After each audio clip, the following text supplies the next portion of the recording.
और बड़ी खबर आ रही है इस वक्त, आज 43 मंत्री शपथ ले सकते हैं। शाम 6 बजे ये मंत्रिमंडल विस्तार होना है। न्यूज 18 के विक्रांत यादव की खबर है कि ओबीसी से 27 मंत्री शपथ ले सकते हैं, यानी हर समुदाय, एससी समुदाय के 12 मंत्री शपथ ले सकते हैं। ये सारी जानकारियां सामने आ रही हैं। आज दरअसल 6 बजे शाम को मंत्रिमंडल विस्तार होना है और 43 मंत्री शपथ ले सकते हैं। 53 मंत्री अभी हैं, 81 पद खाली थे, तो ऐसे में संभावना ये जताई जा रही थी, लेकिन अब देखिए जानकारी सामने आई है कि 43 मंत्री ऐसे हैं जो आज जो विस्तार होना है उसमें शपथ ले सकते हैं। ओबीसी से 27 मंत्री और एससी समुदाय के 12 मंत्री आज शपथ ले सकते हैं। तो बड़ी खबर इस वक्त आ रही है, 43 मंत्री आज शपथ ले सकते हैं। मोदी कैबिनेट का दूसरे कार्यकाल का यह विस्तार है, जिसको लेकर मंत्री कौन होंगे, संभावित चेहरों पर अटकलें भी लगनी तेज हो गई हैं। प्रधानमंत्री नरेंद्र मोदी के घर पर इस वक्त मुलाकातों का दौर भी शुरू है। कई चेहरे, कई नेता उनके यहां पहुंचे हैं, जिसमें से ज्योतिरादित्य सिंधिया भी मौजूद हैं और उसी के साथ साथ सर्बानंद सोनोवाल भी वहां पर मौजूद हैं। तो जो जानकारियां सामने आ रही हैं कि 43 मंत्री आज शपथ ले सकते हैं। अमिताभ सिन्हा हमारे साथ, हमारे सहयोगी इस वक्त जुड़ चुके हैं। अमिताभ जी, क्या जानकारी मिल रही है? 43 संख्या हो सकती है ये? बिल्कुल, ये बहुत बड़ा रिशफल है और जिस तरह से लोगों सांसदों का आना जाना लगा हुआ है वो ये साफ दिखा रहा है कि कितना बड़ा प्रतिनिधित्व मिलने वाला है। इसमें सिर्फ एक राज्य उत्तर प्रदेश या चुनाव जाने वाले राज्यों तक सीमित नहीं है। इसमें तमाम भारत से चुने गए सांसदों का, लोकसभा राज्यसभा के सांसदों का को आज बुलाया गया है। तो एक चीज तो साफ है कि ये नजर सिर्फ 2022 के विधानसभा चुनाव पर नहीं, नजर 2024 पर है। और दूसरी जो सबसे अहम बात देखने को आई है कि 43 मंत्री जो शपथ लेंगे, उसके अलावा 3 MOS जो है, जो राज्य मंत्री हैं, वो आज प्रधानमंत्री से मिलने पहुंचे हैं। इसमें अनुराग ठाकुर जो वित्त राज्य मंत्री थे, जी किशन रेड्डी जो गृह राज्य मंत्री हैं और पुरुषोत्तम रूपाला जो कृषि में राज्य मंत्री थे। मुझे लगता है कि इन तीनों मंत्रियों का एलिवेशन, इनका कैबिनेट रैंक में आगे जाना तय है। अब ये बतौर कैबिनेट मंत्री शपथ लेंगे, क्योंकि जिन्हें बुलाया गया वो सब आज शपथ लेने जा रहे हैं। तो कुल मिलाकर ये सीन बन रहा है कि 43 मंत्री शपथ लेंगे और 3 जो राज्य मंत्री हैं उनको प्रमोशन मिलने वाला है। और इसी बीच एक और बड़ी खबर आ रही है। आज देखिए मंत्रिमंडल का विस्तार होना है, शाम 6 बजे ये मोदी कैबिनेट का विस्तार होना है। जानकारियां लगातार नई नई सामने आ रही हैं। अनुराग ठाकुर, उनका प्रमोशन हो सकता है, साथ साथ जी किशन रेड्डी का भी प्रमोशन हो सकता है। तो न्यूज 18 के अमिताभ सिन्हा की यह खबर है कि जहां एक तरफ देखिए 43 मंत्री आज शामिल हो सकते हैं। कैबिनेट का ये जो विस्तार हो रहा है शाम 6 बजे आज होना है। संभावित चेहरों पर कयास लगने भी शुरू हो गए तब से ही, जब दिल्ली से लोगों को फोन जाने लगे, चाहे वो ज्योतिरादित्य सिंधिया हो, सर्बानंद सोनोवाल हो, तमाम चेहरे दिल्ली पहुंचे। और उसके बाद आज प्रधानमंत्री नरेंद्र मोदी के आवास में इस वक्त मुलाकात का दौर जारी है। लेकिन इसी बीच ये समझ नहीं आ रहा था कि आखिरकार कितने मंत्री आज शपथ ले सकते हैं। जानकारी ये कि 43 मंत्री हो सकते हैं जो आज शपथ लेने वाले हैं। विक्रांत यादव हमारे साथ, हमारे सहयोगी इस वक्त जुड़ चुके हैं। विक्रांत, यानी देखिए जहां एक तरफ 43 मंत्री जोड़े जाएंगे, वहीं कुछ मंत्री ऐसे, कुछ नेता ऐसे जिनका प्रमोशन भी तय है, जी किशन रेड्डी और अनुराग ठाकुर। देखिए, बिल्कुल मैं इस समय 7 RCR के बाहर हूं, जहां सारी हलचल चल रही है। मेरे पीछे आप देख सकते हैं कि गाड़ियों की किस कदर भीड़ लग गई है। पूरा रोड भी है, क्योंकि सकरा रोड है। ट्रैफिक, मीडिया की भारी भीड़ भी है। मंत्रियों की जो संभावित मंत्री बनने हैं उनकी गाड़ियां यहां पर आई हुई हैं। सड़क के दूसरी तरफ आप देख सकते हैं कि तमाम वो गाड़ियां खड़ी हैं जिनके जरिए सांसद और मंत्री या जो संभावित मंत्री हैं वो यहां पर पहुंचे हैं। अगर हम बात करें जो संभावित मंत्री हैं उनके बारे में, तो अभी तक की जानकारी के मुताबिक ज्योतिरादित्य सिंधिया, सर्बानंद सोनोवाल, पशुपति पारस, नारायण राणे, भूपेंद्र यादव, अनुप्रिया पटेल, कपिल पाटिल, मीनाक्षी लेखी, राहुल कसावा, अश्विनी वैष्णव, शांतनु ठाकुर, अनुराग ठाकुर को पदोन्नति मिल सकती है। वो राज्य मंत्री से अब वो कैबिनेट में वो उनको स्वतंत्र प्रभार मिल सकता है। इसके अलावा पंकज चौधरी, RCP सिंह JDU के अध्यक्ष, वो कैबिनेट मंत्री बन सकते हैं। दिलेश्वर कामत जो JDU के नेता है वो मंत्री बन सकते हैं। रामनाथ ठाकुर और चंदेश्वर प्रसाद चंद्रवंशी जो JDU से हैं वो मंत्री बन सकते हैं। राजकुमार रंजन, BL वर्मा, अजय मिश्रा, ये नाम है जो मंत्रिमंडल में शामिल हो सकते हैं। इसके अलावा शोभा करंदलाजे और उत्तराखंड के BJP नेता अजय भट्ट भी इस लिस्ट में शामिल हैं। जी किशन रेड्डी और पुरुषोत्तम रूपाला जो अभी तक राज्य मंत्री थे, इनको भी अब प्रमोशन मिल सकती है। तो ये संभावित मंत्री है जो यहाँ पर पहुंच रहे हैं और इस समय पूरी हलचल जो है वो 7 RCR पर ही है। इस समय प्रधानमंत्री आवास के ठीक अंदर प्रधानमंत्री जो संभावित मंत्री है उनसे मुलाकात कर रहे हैं। उनके साथ चाय नाश्ता भी होगा, उनसे मुलाकात होगी, सरकार का आगे का किस तरीके से अब उनसे काम लेना है, ये तमाम चीजें पहली बैठक जो हमेशा से परंपरा रही है उसे निभाते हुए प्रधानमंत्री ने आज सभी को यहाँ बुलाया और उसके बाद शाम 6 बजे राष्ट्रपति भवन के दरबार हॉल में शपथ ग्रहण समारोह होगा। ठीक रही जरा आप साथ देखिए, कुछ खास सहयोगी भी इस वक्त साथ जुड़ चुके हैं। रवि हमारे साथ मौजूद हैं, अमित पांडे हमारे साथ मौजूद हैं, नीरज भी हमारे साथ इस वक्त जुड़ चुके हैं। जल्दी से पहले रवि का रुख कर लेते हैं। रवि, कौन कौन से चेहरे मुलाकात करने के लिए पहुंचे हैं प्रधानमंत्री से? देखिए प्रीति, सबसे बड़ी बात है कि जो सहयोगी विक्रांत यादव तमाम चेहरों का जिक्र कर रहे थे वो, क्योंकि मैं प्रधानमंत्री आवास पे ही मौजूद हूं और एक बार सबसे पहले तस्वीरें दिखाने चाहेंगी कि 7 LKM जो प्रधानमंत्री का आवास है और यहाँ पर तमाम ऐसे जो संभावित चेहरे हैं जिनका जिक्र उन्होंने किया, जिसमें खास तौर पे नारायण राणे, ज्योतिरादित्य सिंधिया, अनुप्रिया पटेल, ये तमाम लोग जो है काफी पहले ही यहाँ पर प्रधानमंत्री आवास पहुंच चुके हैं। काफी देर से यह मुलाकात का दौर चल रहा है। इसके अलावा जो बीजेपी के वरिष्ठ नेता है भूपेंद्र यादव, JP नड्डा, खुद गृह मंत्री अमित शाह भी यहाँ पर पहुंचे हैं, क्योंकि मंथन वरिष्ठ नेताओं के साथ में बीजेपी अध्यक्ष, इसके अलावा क्योंकि गृह मंत्री खुद यहाँ पर मौजूद है प्रधानमंत्री आवास पर प्रधानमंत्री के साथ में। और खास जो 3 चेहरे हैं जो राज्य मंत्री हैं इस समय मोदी सरकार में, उनका एलिवेशन इसलिए माना जा रहा है क्योंकि इस दौरान और दूसरे मंत्री तो नहीं आए, लेकिन मौजूदा जो 3 राज्य मंत्री हैं वो यहाँ पर पहुंचे हैं, चाहे पुरुषोत्तम रूपाला हो, जी किशन रेड्डी हो, अनुराग ठाकुर हो, क्योंकि वित्त, कृषि और गृह राज्य मंत्रालय इनके पास में है। एक बार मैं तस्वीरें दिखाना चाहूंगा प्रधानमंत्री आवास के बाहर की। ये देखिए जो कतार में जो गाड़ियां खड़ी हैं, ये नेता और मंत्रियों की गाड़ियां खड़ी हैं।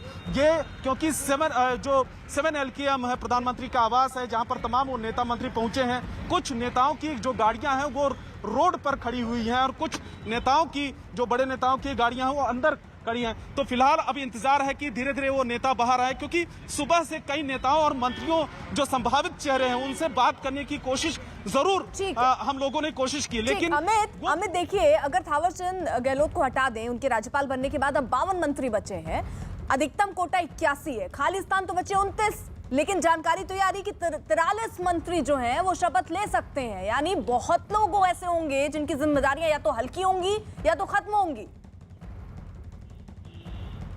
जी बिल्कुल अर्पिता, और हम 7 LKM के इस ओर मौजूद हैं। यहाँ पर हम ये तस्वीरें दिखाना चाहते हैं। थोड़ी देर पहले ये रास्ता बहुत ज़्यादा व्यस्त था, क्योंकि एकाएक यहाँ पर जो संभावित मंत्री थे जिनको PM ने बुलाया था, यहाँ पर इनकी आवाजाही बढ़ गई थी और 43 नए चेहरों का सामने आना यहाँ इस बात की ओर इशारा करता है कि बेहद विस्तृत यह मंत्रिमंडल में फेरबदल है, विस्तार है, और जिन्होंने अच्छा काम किया उनको प्रमोशन मिल रहा है। जो संगठन के लिहाज से महत्वपूर्ण थे, संगठन में भी जिन्होंने अच्छा काम किया उनको भी सरकार में लाया जा सकता है। और इस बात की पूरी संभावना है कि कुछ लोगों को सरकार से भी संगठन में भेजा जा सकता है। सारी चीज़ों को ध्यान में रखते हुए, सारे पहलुओं को ध्यान में रखते हुए इस मंत्रिमंडल के विस्तार का यहाँ पर फैसला हुआ है और बाकायदा महीनों तक मंत्रणा का दौर चला। गृह मंत्री अमित शाह ने एक एक पहलू पर यहाँ मुलाकात की थी।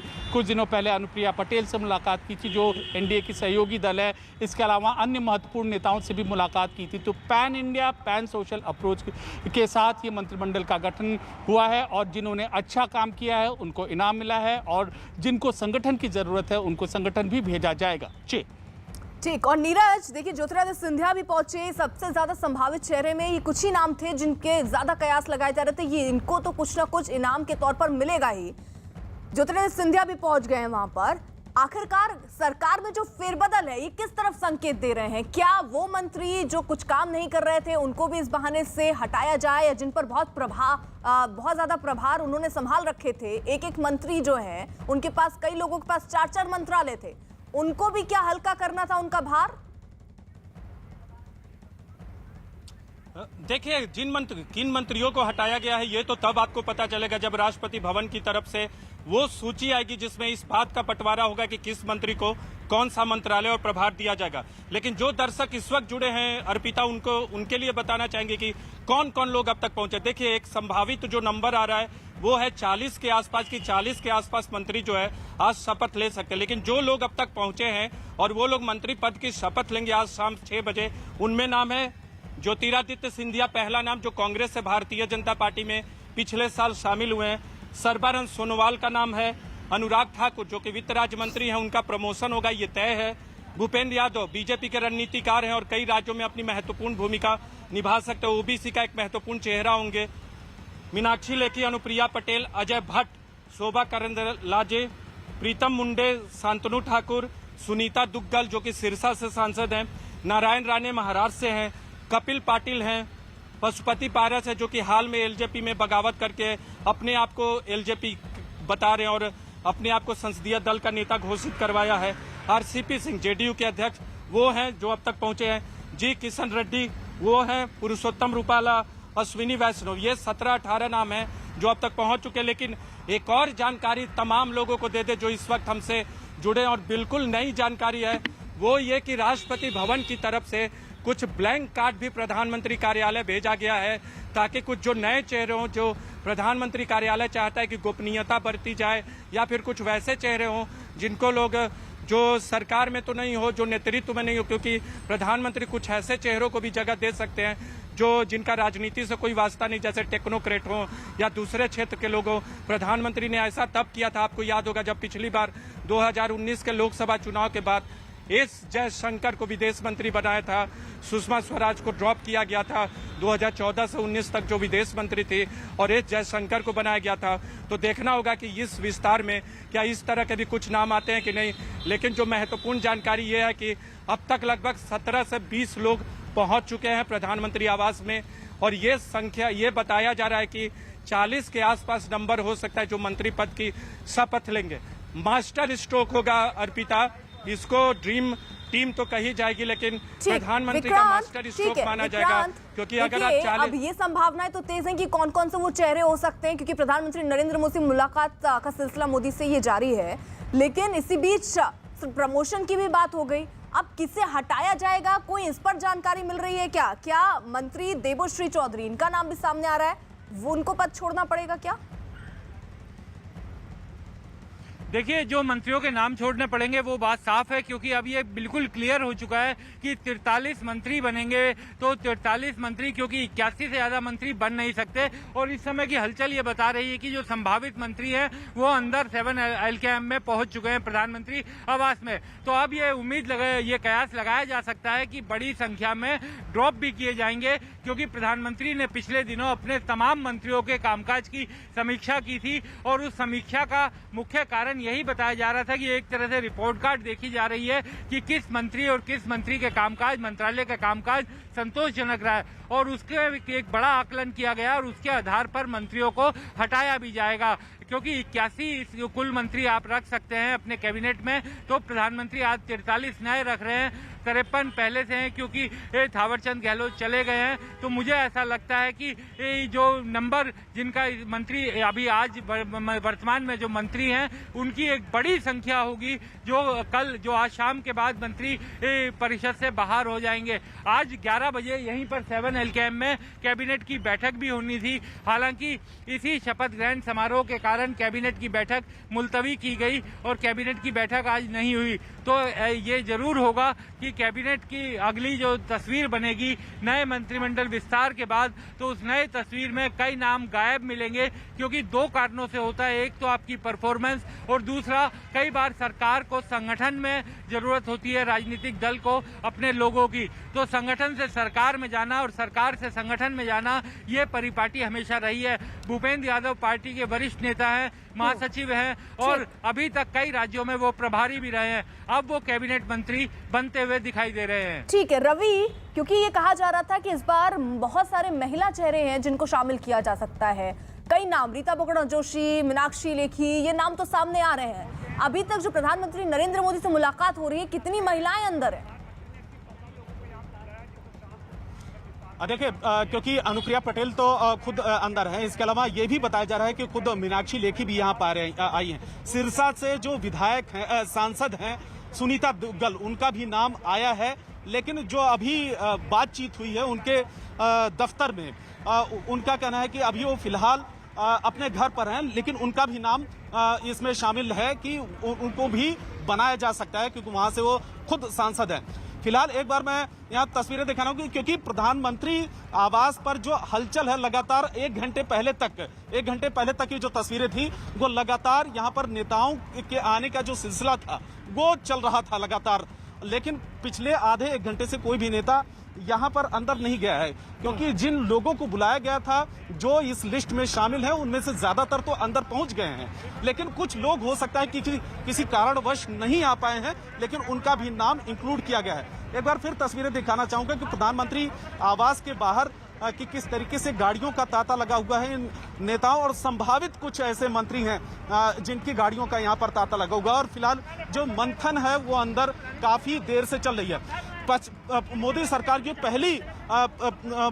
पहला जो टर्म था उसमें 3 बार विस्तार हुआ था। ये बड़ा विस्तार इस बार माना जा रहा है कि 2022 में न सिर्फ उत्तर प्रदेश के बड़े राज्य का चुनाव है, इसके अलावा कई राज्यों के चुनाव है, 2024 में लोकसभा के चुनाव होंगे, आम चुनाव होंगे, तो उन तमाम चीजों को लेकर समीकरण। और ये भी देखने वाली बात हुई कि पिछले 1.5-2 साल में जो सरकार में तमाम जो काम काज है, हालांकि ऑनलाइन तमाम जो कामकाज हुआ है, लेकिन लॉकडाउन की वजह से, कोरोना की वजह से कामकाज कहीं न कहीं प्रभावित हुआ है, ये कहना गलत नहीं होगा। लेकिन अब एक विस्तार ये होगा कि जो कई ऐसे मंत्री हैं जिनके पास में कई पोर्टफोलियो है, कई मंत्रालयों का उनके पास में जिम्मेदारी है, तो उसको सही तरीके से